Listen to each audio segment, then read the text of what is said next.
Olá pessoal, hoje estarei ensinando vocês a consertar um HD de computador. Todos perguntam para mim como se conserta e hoje estarei ensinando vocês. Ferramentas principais: chave de fenda, alicate.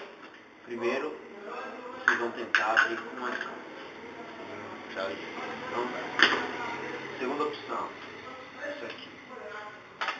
Só, tá vendo? Então, a única opção que eu vou fazer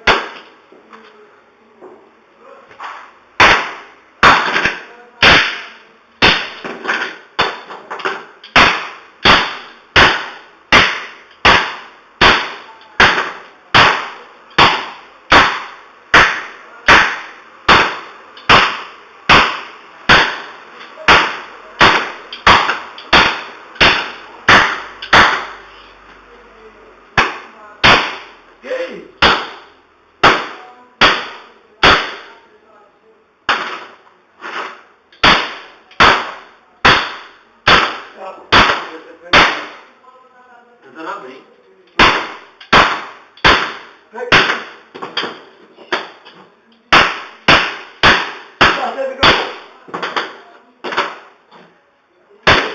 Tô consertando.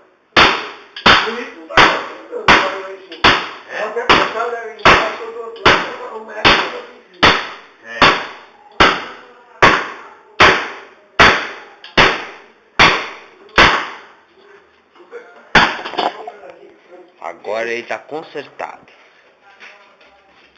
Agora vocês podem colocar no HD que ele vai funcionar. 100% garantido e aprovado. É isso aí, pessoal.